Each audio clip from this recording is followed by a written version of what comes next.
In this video, we're going to talk about an introduction to prokaryotes. And by prokaryotes, I mean bacteria and archaea.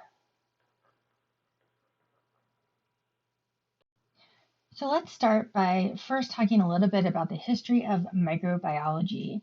And microbiology is just the study of microscopic things. And microscopic things are things that we cannot see with the naked eye, so we need technology such as a microscope in order to see them. Now, way back in the 1500s, there was already this hypothesis that diseases were caused by unseen organisms. But it wasn't until the 1600s that the microscope was invented and that cells could actually be seen for the first time. So now let's talk a little bit about the evolutionary history of prokaryotes. So first of all, let's take a look at this word taxonomy. And taxonomy is just the study of classification. So biologists especially love to figure out how things are connected or related to each other. And they love to kind of compare and contrast and try to figure out how things are similar and how they're different and how closely related they are. Now, all living organisms are placed into one of three domains. And so the domain is kind of the broadest category of classification that living organisms can be placed in. So the three domains are eukarya, which includes basically organisms that are made out of eukaryotic cells. Remember, eukaryotic cells are ones that have a membrane-bound nucleus.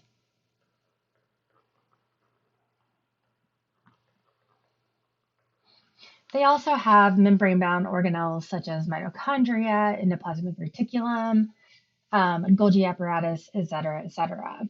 So we as humans, we are animals, and so we are in the domain eukarya.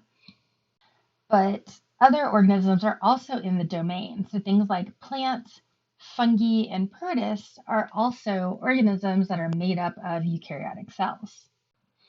The other two domains include the prokaryotes. And so bacteria and archaea are the domains that include the prokaryotes. And so you can have the domain bacteria, and then archaea are all the prokaryotes that are not bacteria. And interestingly enough, archaea and bacteria used to be grouped together in this classification, this taxonomy scheme. But if you look at this kind of classification tree over here, you will see that archaea are actually more closely related to eukaryotes than they are to bacteria. So they're actually more closely related to eukaryotes than they are to other prokaryotes. Now, prokaryotes have been around for a long time. So the Earth is estimated to be about 4.6 billion years old.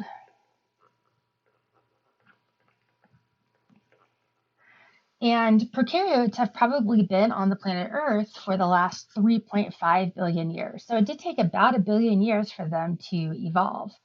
But prokaryotes did show up probably about 1 billion years before eukaryotes did. So remember, eukaryotes include things like protists, plants, fungi, and animals. The earliest prokaryotes probably existed in the form of microbial mats, which are also called biofilms. And that's what this picture is showing here. So here's a little bit more information about these microbial mats and biofilms. And it's important to note that these still exist today. Now, these are multi-layered sheets of prokaryotic cells that are held together by an extracellular matrix. So if we look at this picture here, this is a picture taken through a microscope, and you can see these little blobs here are the prokaryotes. And these kind of stringy things here, this is the extracellular matrix, which I will abbreviate as the ECM. And the extracellular matrix is typically made up of things like proteins. There might be some carbohydrates and lipids and fluid and other stuff involved as well.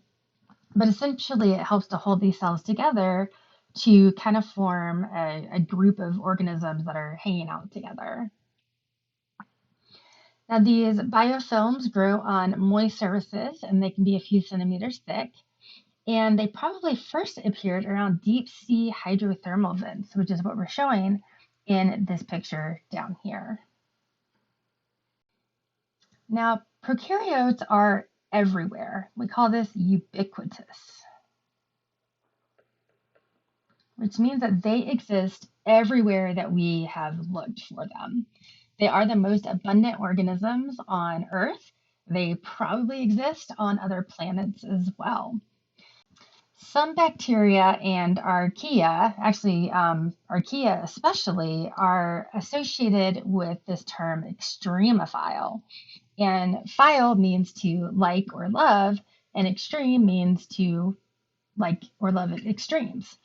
So there are some bacteria and a lot of archaea that have adaptations that allow them to live in really extreme environments. So areas that would kill most plants and animals and protists still have some forms of bacteria or archaea that can survive there.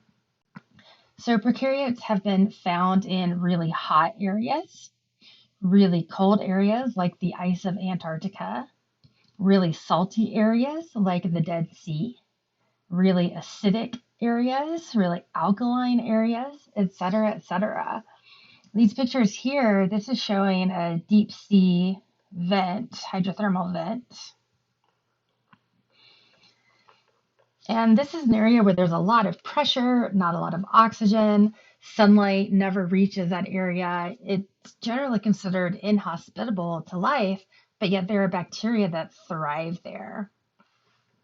This is a picture of a spring that these springs tend to have really conditions that are not typically conducive to life. They can be really acidic, they can be really hot, et cetera, but yet bacteria and archaea have been found associated with them. Here are some examples of some terms that are given to more specific types of extremophiles. So remember that phile, that root or phyllis means to love or like. So acidophiles are going to be prokaryotes that really like acidic environments. So pH 3 or below. Remember on the pH scale from 0 to 14, that 7 is neutral. Anything below 7 is acidic. Anything above 7 is basic. Alkalophiles like alkaline or basic conditions. So they like pHs that are a pH 9 or above. Thermophiles like warm conditions, or pretty hot conditions really, so 60 to 80 degrees Celsius, which is equal to 140 to 176 degrees Fahrenheit. Hyperthermophiles like it really, really hot. They like conditions that are 80 to 122 degrees Celsius, which is 176 to 250 degrees Fahrenheit. So for context, water boils at 100 degrees Celsius. So these are prokaryotes that can live in water that is potentially boiling or even hotter than boiling. Now, psychrophiles, they like lower temperatures, so temperatures that are, potentially below freezing. So 0 degrees Celsius is where water freezes, and 32 degrees Celsius 32 degrees Fahrenheit is freezing for water. So extremophiles that are psychrophiles like temperatures that are really, really cold. Halophiles like areas that are really salty. So things like the Dead Sea, the Great Salt Lake in Utah, et cetera, et cetera. And osmophiles like areas that have a really high sugar concentration. It is possible to grow prokaryotes in a lab, but there is limited success in doing so. So the term culture just means to be able to grow something in a lab on a culture medium. And medium is just the material that is used to grow the material you're trying to grow. Now, culture medium can come in different varieties. So it can be liquid, solid, which is what we're seeing here in this picture. And this is an example of agar. And agar has kind of a jello-like consistency to it. Or some culture mediums are a broth. So it's kind of like a thicker liquid. Now, different prokaryotes have different requirements in order to grow. So they might have different nutrient requirements, different temperature requirements, different amounts of time to grow, et cetera, et cetera. So think back to those extremophiles we were talking about. There are some that need really, really hot environments and others that need really, really cold environments. Some need the environment to be acidic and others need it to be alkaline. So it's actually really hard to grow prokaryotes in a lab if you don't know what the specific conditions are needed in order to keep it alive. So it's estimated that over 99% of prokaryotes are unculturable, meaning that we cannot grow them in a lab. Now, we know that they exist due to molecular evidence, and this is something like being able to detect DNA in the environment. But we can't grow them in a lab to study them and observe them. It is also possible for previously culturable bacteria to become unculturable depending on conditions. And it's usually when these conditions are stressful to the bacteria or other prokaryotes. And that stress may have to do with changes in just different conditions like temperature or nutrient availability, et cetera, et cetera. Now, there are kind of two different states, if you will. So dormancy is one state where essentially the bacteria are not active. And they're also not reproducing. And they're not reproducing in the culture medium. So these are bacteria that previously were able to be grown in this culture medium in order to reproduce and make more copies of it. So when prokaryotes become dormant, they stop reproducing, so they're no longer growing colonies in this culture medium, but they also become inactive, at least for a period of time. Now, the second option, this viable but not culturable state, is where the bacteria are still active. And if they are pathogenic or detrimental bacteria, they might still be able to cause illness, but they are not reproducing in that culture medium anymore.